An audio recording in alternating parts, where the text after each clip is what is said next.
Welcome to Amigos IAS. Para ఒలింపిక్స్లో సంచలనం నమోదు అయ్యింది. భారతదేశానికి చెందిన అవని లేఖరా బంగారు పతకాన్ని మరోసారి సాధించింది.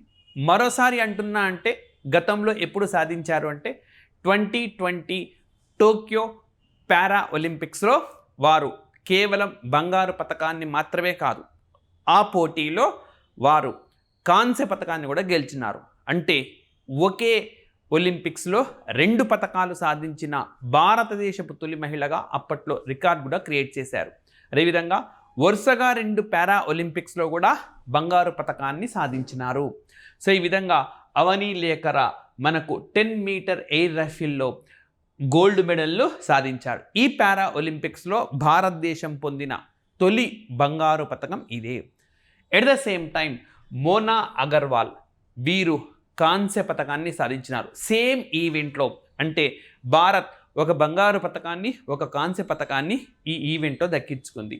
అదేవిధంగా మనకు ప్రీతి పాల్, ఇక్కడ ఇమేజ్ లేదు బట్ నేను పేరు చెప్తున్నాను, ప్రీతి పాల్ స్ప్రింటర్ అంటే పరుగు పందెం. సో పరుగు పందెంలో ప్రీతి పాల్ అనే మహిళ కాంస్య పతకాన్ని సాధించారు. అంటే యాజ్ ఆఫ్ నౌ భారతదేశము 3 పతకాలను ఈ పారా ఒలింపిక్స్లో గెలుచుకుంది. ఒకే రోజున సాధించడం అన్నది ఇది ఒక శుభదినంగానే మనం చెప్పుకోవాల్సి ఉంటుంది.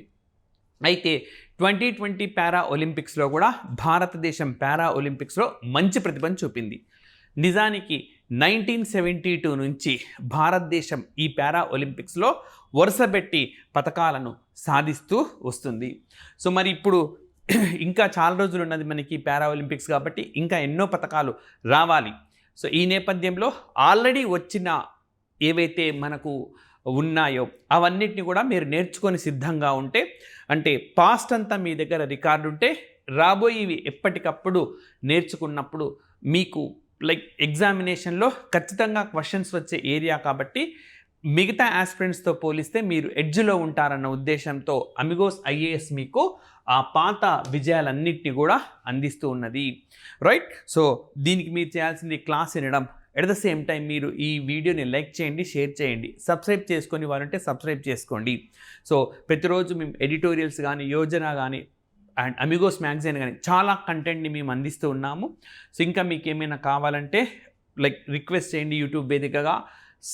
టైం కన్స్ట్రెయింట్ అంటే టైం చేసుకొనైనా మీకు అవి అందించేందుకు ప్రయత్నిస్తాం. సో ఇప్పుడు చూడండి, 1972లో మురళీకాంత్ పెట్కర్ స్విమ్మింగ్లో ఆయన బంగారు పతకాన్ని సాధించినారు. సో భారతదేశము 1972లోనే ఇండివిజువల్ కేటగిరీలో పారా ఒలింపిక్స్లో బంగారు పతకాన్ని సాధించింది. కానీ ఒలింపిక్స్లో మాత్రం భారతదేశం 2008 వరకు కూడా బంగారు పతకాన్ని దక్కించుకోలేకపోయింది. సో 2008లో అభినవ్ బింద్రా రూపంలో బంగారు పతకం మనకు దక్కింది. సో కానీ పారా ఒలింపిక్స్లో మాత్రం మురళీకాంత్ పెట్కర్ సాధించి పెట్టారు. నెక్స్ట్ చూడండి, మనకు భీమ్రావ్ కెసర్కర్ అండ్ జోగిందర్ సింగ్ బేడి 1984 పారా ఒలింపిక్స్లో భీమ్రావ్ కెసర్కర్ అండ్ జోగిందర్ సింగ్ వీళ్ళిద్దరు కూడా పతకాలు సాధించారు. భీమ్రావ్ కెసర్కర్ వెండి పతకాన్ని సాధిస్తే జోగిందర్ సింగ్ బేడి ఒకే పారా ఒలింపిక్స్లో 3 పతకాలు సాధించిన తొలి క్రీడాకారుడిగా సంచలనం సృష్టించాడు. భారతదేశ క్రీడాకారుడిగా 1 సిల్వర్తో పాటు 2 బ్రాంజ్ ఆయన గెలిచారు. రైట్. సో ఇక్కడ మీరు జాగ్రత్తగా అబ్జర్వ్ చేస్తూ రండి. 1972లో మురళీకాంత్ పెట్కర్, 1984లో భీమ్రావ్ కెసర్కర్, జోగిందర్ సింగ్ బేడి సేమ్ పారా ఒలింపిక్స్లో. ఎక్కడైనా బై మిస్టేక్ ఒలింపిక్స్ అని నేను చెప్పిన పారా ఒలింపిక్స్గానే భావించండి ఈ సెషన్ అయ్యే వరకు. సో 2004లో మరొకసారి భారతదేశం బంగారు పతకాన్ని గెలుచుకుంది. సో దేవేంద్ర ఝారియా, రాజిందర్ సింగ్ రహేలు, సో వీళ్ళిద్దరూ పతకాలను సాధించారు. So Devender Jharia gold and Rajinder Singh Rahelu bronze. ఇక్కడ మీకు కనబడుతున్న దేవేంద్ర ఝారియా ఎవరైతే ఉన్నారో the most successful para athlete of ఇండియాగా చెప్తారు. సో భారతదేశంలో పారా అథ్లెటిక్ ఛాంపియన్షిప్లో అత్యధికంగా విజయాలు నమోదు చేసిన క్రీడాకారుడిగా అతనికి ఒక ఘనత ఉన్నది. రైట్. సో అంతేకాదు ప్రస్తుతం పారా ఒలింపిక్ కమిటీలో చాలా కీలక పాత్రను కూడా ఆయన పోషిస్తూ ఉన్నాడు. అండ్ దెన్ 2012లో మాత్రం కేవలం భారత్ ఒకటే దక్కించుకుంది. కానీ 2004 ఇక్కడ మీకు ఒక చిన్న పాయింట్ చెప్తాను. 2004 ఒలింపిక్స్లో ఇక్కడ పారా ఒలింపిక్స్, ఇది ఒలింపిక్స్లో భారతదేశం ఒక రికార్డ్ క్రియేట్ చేసింది. సో అదేంటంటే స్వతంత్ర భారతదేశంలో తొలిసారిగా వెండి పతకాన్ని గెలుచుకున్నది.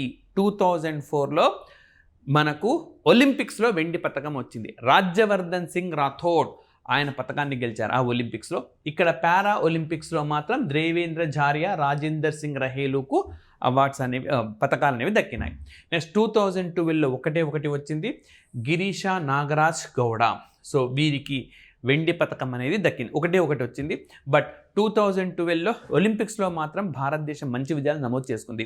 సుశీల్ కుమార్ 2008లో 2012లో వరుసగా 2 ఒలింపిక్స్లో పతకాన్ని సాధించిన తొలి భారతీయుడిగా ఒక రికార్డు కూడా ఆయన అప్పట్లో క్రియేట్ చేశారు. అదేవిధంగా మేరీ కోమ్, అదేవిధంగా మనకు డైనా సెహ్వాల్, వీళ్ళందరూ కూడా. సో గగన్ నరంగ్ ప్రస్తుతం ఒలింపిక్స్లో చెబ్డీ మిషన్గా పనిచేసిన గగన్ నరంగ్ ఆయన కూడా విజయాన్ని సాధించినారు. Right. So Girisha Nagaraj Gowda. Next మరి ఓకే, వీళ్ళ గేమ్స్ గాన చూస్తే స్విమ్మింగ్. ఇక్కడ మీకు ఒక ఈజీగా ఒకటి చెప్తాను. 1972లో మురళీకాంత్ పేట్కర్ స్విమ్మింగ్ కదా. ఇక్కడ 1984 నుంచి 2020 వరకు, అంటే 1984, 2004, 2012, 2016, 2020 వరకు ఒక్క రాజేందర్ సింగ్ రహేలు మాత్రమే వేరే గేమ్. మిగతా అందరు అథ్లెటిక్సే. బ్లైండ్గా గుర్తుపెట్టుకోవచ్చు. రిపీట్ చేస్తున్నాను. So Muralikanth Petkar swimming. ఇంకా ఆ తర్వాత 1984 నుంచి 2020 వరకు. సో 2020 వరకు ఇక్కడి వరకు కూడా ప్రతి ఒక్కరు కూడా athletics except Rajender Singh Rahelu. So ఆ విధంగా గుర్తుపెట్టుకోవాలి. మరి రాజేందర్ సింగ్ రహేలు ఆయన ఏ క్రీడాకారుడు అని అంటే పవర్ లిఫ్టింగ్కు సంబంధించిన క్రీడాకారుడు. రైట్. సో ఇప్పుడు 2012 దాకా వచ్చినాం కదా మనము. నెక్స్ట్ 2016లో 4 వచ్చినాయి మనకు. మరియప్పన్ తంగవేలు, దేవేంద్ర ఝారియా, దీపా మల్లిక్, వరుణ్ సింగ్ భాటి. సో ఇక్కడ మీరు జాగ్రత్తగా చూడండి. దేవేంద్ర ఝారియా 2004లో కూడా వచ్చింది ఆయనకి, 2016లో వచ్చింది, 2020లో కూడా విజయం సాధించినారు. అందుకే చెప్పినాను most successful para athlete from India నుంచి ఎవరు అంటే దేవేంద్ర ఝారియా. సో మరియప్పన్ తంగవేలు, దేవేంద్ర ఝారియా వీడిద్దరు బంగారు పతకాలు, దీపా మాలిక్, వరుణ్ సింగ్ భాటి. క్రీడ చూడాల్సిన అవసరం లేదు. అథ్లెటిక్స్ మీకేం చెప్పినాను, 1984 నుంచి 2020 వరకు 1984లో పతకాలు, 2004లో పతకాలు, 2012లో ఒక పతకం, 2016లో 4 పతకాలు. ఈ పతకాలు సాధించిన వారందరూ కూడా అథ్లెటిక్స్ క్రీడాకారులే. ఎక్సెప్ట్ 2004లో రాజేందర్ సింగ్ రహేలు మాత్రమే అతను పవర్ లిఫ్టింగ్ అనే క్రీడాకారుడు. రైట్. సో ఇవి 2016. మరి 2016 ఒలింపిక్స్ కాన చూస్తే భారతదేశపు పర్ఫార్మెన్స్ అంత బాగాలేదు. సో పివి సింధు అండ్ సాక్షి మాలిక్ వాళ్ళిద్దరు మాత్రమే పతకాలు సాధించినారు అప్పుడు. సో పివి సింధు వారు 2016తో పాటు 2020లో కూడా ఈ పతకాల సాధించిన జాబితాలో ఉన్నారు. వరుసగా 2 ఒలింపిక్స్లలో పతకాలు సాధించిన క్రీడాకారిణిగా ఆమె ఒక రికార్డును కూడా క్రియేట్ చేశారు. రైట్. అండ్ నెక్స్ట్ వచ్చేసి మనకు 2020లో భారతదేశము చాలా పతకాలు సాధించింది పారా ఒలింపిక్స్లో. సో 1, 2, 3, 4, 5 గోల్డ్ అండ్ మనకు చాలా మేరకు సిల్వర్ పతకాలు ఉన్నాయి. సో ఇక్కడ ఉన్నవన్నీ కూడా సిల్వర్ పతకాలు. 1, 2, 3, 4, 5, 6, 7, 8. నెక్స్ట్ బ్రాంజ్ ఉన్నాయి. మరి ఈ బంగారు పతకాలు చూస్తే అవని లేఖరా 2020 ఒలింపిక్స్లో, 2024 ఒలింపిక్స్లో వరుసగా 2 ఒలింపిక్స్లలో బంగారు పతకాన్ని సాధించిన అవని లేఖరా.